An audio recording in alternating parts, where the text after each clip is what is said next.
Ahead of time. Zoya starts the show off. Wait a minute, let me set the timer here to make sure we get an accurate time.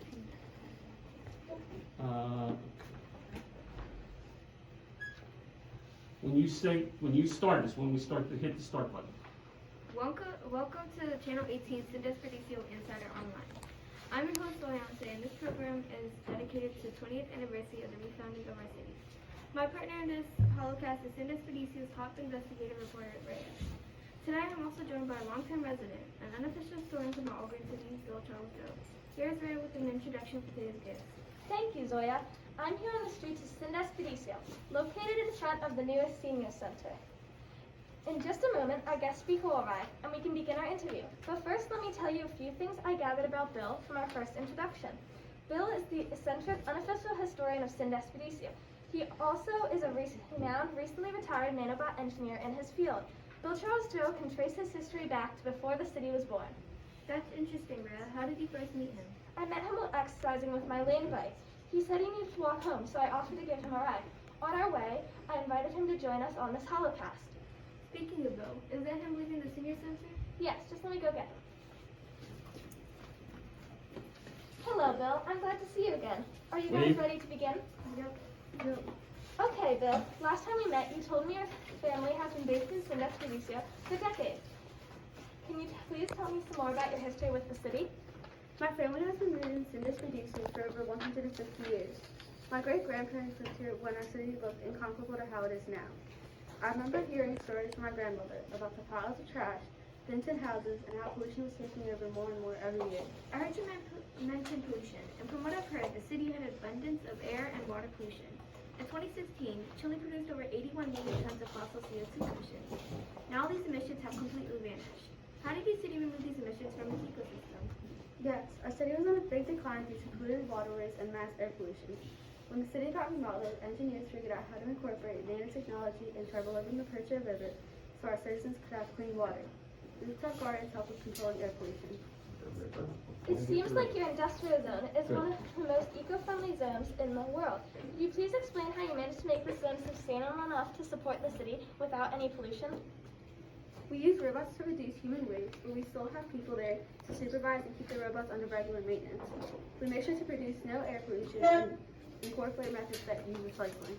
I've also heard a lot about your transportation getting remodeled. I recently discovered this transportation used as a kinetic energy source. Could you please tell me more about this transportation concept?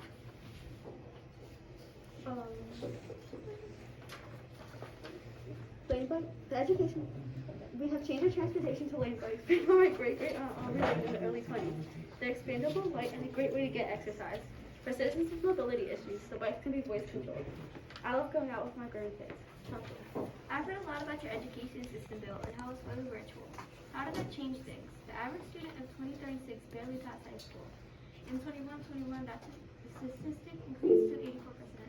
How did the new improvements change the learning environment? The education system sure has changed over time. My siblings and I were lucky and got to take classes through holograph from our own couch. I remember my grandparents' stories about having to drive 20 miles to the nearest bus stop, riding an hour to the closest stop to school, and then having to walk 2 more miles.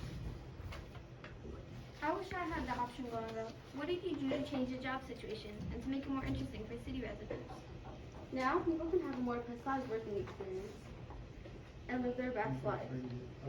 I had no clue what I wanted to do when I was younger. Then I went to Sindespedicio University and took an entrance exam. And got recommended to work in the engineering field. SCU helped me realize what my passion is. Earlier you talked about the tin shacks made of thin sheetrock and very light, flimsy metal that your great-grandparents used to live in. How have the residential accommodations changed lesson? Long ago, Sindespedicio wasn't exactly in tip-top shape. People lived in little thin shacks with walls made of thin sheetrock. The houses were small, and indoor plumbing and usable running water were a luxury. Over time, the construction team rebuilt these houses with much more reliable living standards, complete with a rooftop garden. I've also heard quite a lot about your platform architecture, especially the pneumatic tubes used to travel between them. Can you tell me some more about this transportation? These were designed by architect Stefan Montoya decades ago, and were made to separate our residential areas, industrial zones, and commercial zones from each other, so the living standards would be higher. The tubes are built out of polycarbonate and can carry anything from other people from platform to platform. We also use small bridges and other simple methods to move from each platform. How do you think the changes in the city affected the citizens? Do you think it made life more difficult or easier? Life really changed for the citizens, and I believe it was for the better. What is entertainment in Senda Sedicio like? I heard there are plenty of new tourist attractions and activities citizens can participate in and enjoy. Entertainment in Senda Expeditions has definitely evolved from what it used to be. We have updated what recreational activities people can do, so we can take advantage of the beautiful wilderness around us. People can go horseback riding, hiking, mountain climbing, and even kayaking and swimming in our very own Mapocho River. I also want to ask about your nanobot production. I heard that one of your residents, Kaylee Hassan, recently came up with the Hassan formula, the formula used for nanobot production. Could you explain this process in a little more detail? Kaylee Hassan was a good friend of mine, and she often came to me with small ideas. There was even a time she was my apprentice. Imagine my surprise when she came to me with the working Hassan formula, a formula that creates graphene by gathering graphene flakes to adhesion using duct tape. What style of communication do you use? How do you make sure that communication is instantaneous and works in any situation? Recently, the Distributed Intelligence System, or SCIS, released a new technology called cell devices. These devices use a quantum system and let you communicate through the device while focusing on the task in front of you. They also come equipped with personalized holographic screens customized to your cell device. Last question for you, Bill. Living in a city like this,